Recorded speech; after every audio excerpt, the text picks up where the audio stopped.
Arī palikt uz skatuves, jo patiešām šobrīd mums būs oficiālā memoranda parakstīšana. 4 organizācijas sadalas tīkls, protams, Klimata un enerģētikas ministrija, Latvijas siltuma uzņēmumu asociācija un Sabiedrisko pakalpojumu regulēšanas komisija ir nākušas kopā, lai vienotos kopīgiem mērķiem. Līdz ar to aicināšu atpakaļ uz skatuves Klimata un enerģētikas ministru Kasparu Melni. Sagaidām ar aplausiem.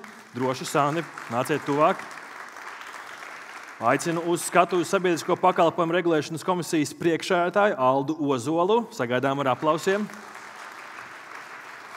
Un Latvijas siltuma uzņēmumu asociācijas prezidenti Inu Bērziņu Veitu. Sagaidām ar aplausiem.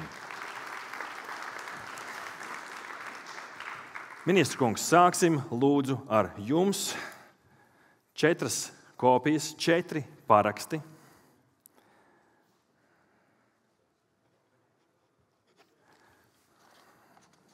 Pirmais paraksts mums ir.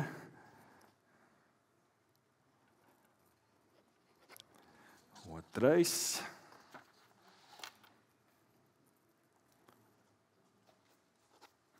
Ir arī 3. un visbeidzot pēdējais paraksts no ministrijas puses.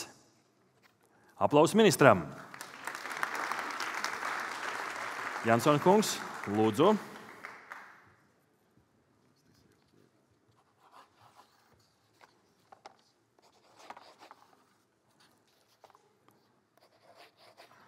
Var redzēt, ka Jansona kungs ikdienā paraksta daudz papīrus, ātrs paraksts. Paldies! Aplausi! Lūdzu!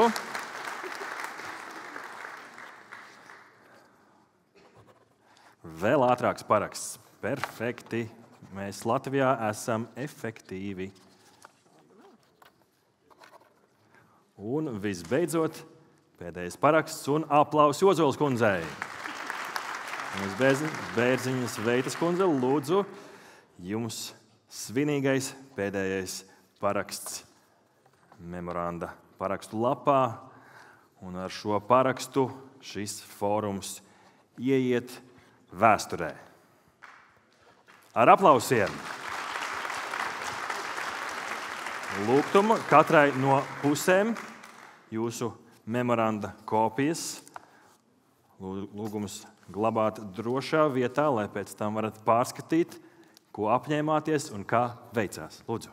Es varbūt gribētu nedaudz arī papildināt šo mūsu, pat kā parakstīto memorandumu ar uzsaukumu visus arī pārējos enerģijas patērētājus pievienoties mūsu memorandumam un droši izmantot elektroenerģiju siltuma ražošanai. Liekam paši savus siltumsūkņus, negaidām arī uz centrālo apgādi. Paldies. Paldies. Un aicinu sastāties šeit priekšā uz foto mirkli.